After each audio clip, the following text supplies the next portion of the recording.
কুমিল্লার 4টি মাজার ভাঙচুর ও আগুন দেওয়ার ঘটনায় মামলা হয়েছে। গতরাতে মামলাটি দায়ের করেন হোমনা থানার উপপরিদর্শক তাপস কুমার সরকার। এতে অজ্ঞাত 2000 জনকে আসামি করা হয়েছে। এছাড়া এই ঘটনায় তদন্ত চলছে বলেও জানায় আইনশৃঙ্খলা বাহিনী। এর আগে সামাজিক যোগাযোগ মাধ্যমে ধর্মীয় কটূক্তির অভিযোগে বৃহস্পতিবার কুমিল্লার হোমনায় 4টি মাজার ও অভিযুক্ত যুবকের বাড়িতে হামলা চালায় বিক্ষুব্ধ জনতা। দেয়া হয় আগুন।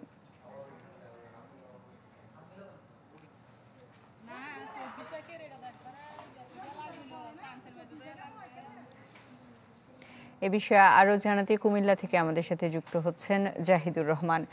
জাহিদ, সেখানকার সর্বশেষ পরিস্থিতি জানাবেন।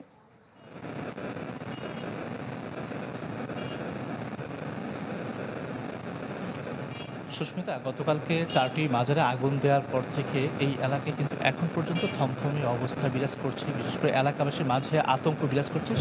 এই এলাকায় যেন কোনো অপ্রীতিকর ঘটনা না ঘটে সেই জন্য এখানে কিন্তু আমরা দেখেছি যে আইনশৃঙ্খলা বাহিনীর যারা সদস্য তারা মোতায়েন রয়েছেন, এবং আমরা দেখেছি যে পুলিশের পাশাপাশি সেনাবাহিনীর সদস্যরাও এখানে টহল দিচ্ছেন যাতে কোনো ধরনের অপ্রীতিকর ঘটনা না ঘটে। আসলে গতকালকে যে ঘটনা ঘটেছে, আপনি জানেন সামাজিক যোগাযোগ মাধ্যমে মহানবী হযরত মুহাম্মদ ইসলামকে কটূক্তিকে কেন্দ্র করে স্থানীয় এলাকার লোকজন তার বাড়িঘরে হামলা চালায়, এবং পাশাপাশি এখানকার যে পার্শ্ববর্তী মাজার রয়েছে সেখানেও কিন্তু তারা অগ্নিসংযোগ করে। এর আগে কিন্তু পুলিশ ফেসবুকে পোস্ট করাকে কেন্দ্র করে যিনি অভিযুক্ত তাকে আটক করে আদালতে উপস্থাপন করে বৃহস্পতিবার সকালে। তারপরে কিন্তু তার 7 দিনের রিমান্ড চাওয়া এবং ইতিমধ্যে তাকে জেল হাজতে প্রেরণ করা হয়েছে। তারপরেও কিন্তু এলাকাবাসী ক্ষুব্ধ হয়ে আপনি দেখতে পাচ্ছেন যে এখানে যে ঘর ছিল সেটা জ্বালিয়ে দেওয়া হয়েছে, অগ্নিসংযোগ করা হয়েছে।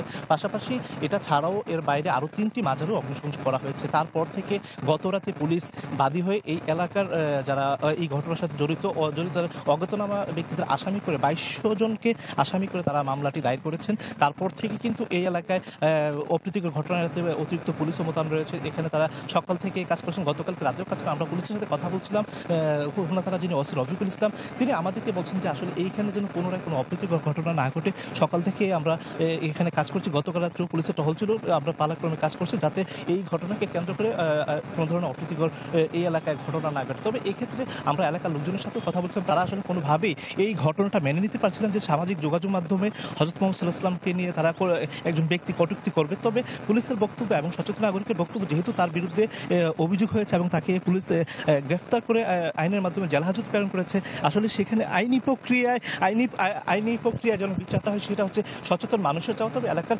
যারা ক্ষুব্ধ মানুষ তারাও কিন্তু বাড়ি করে জ্বালিয়ে দিচ্ছেন এবং এটা নিয়ে এই এলাকায় চরম উত্তেজনা বিরাজ করছে। তবে এক্ষেত্রে এটা বলতে পারি যে এখন পর্যন্ত এই এলাকায় মানুষের মধ্যে চাপা আতঙ্ক রয়েছে, এবং যেহেতু মামলা হয়েছে সেখানে গ্রেফতার এড়াতে অনেকেও কিন্তু আত্মগোপনে রয়েছেন, এটাও কিন্তু আমরা জানতে পেরেছি। তো এই ছিল এখান থেকে সর্বশেষ। সুস্মিতা, ধন্যবাদ জাহিদ।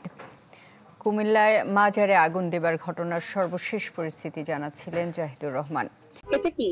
ও এটা কেন তুমি জানো না? ইলেকট্রা দিচ্ছে এক্সচেঞ্জ অফার।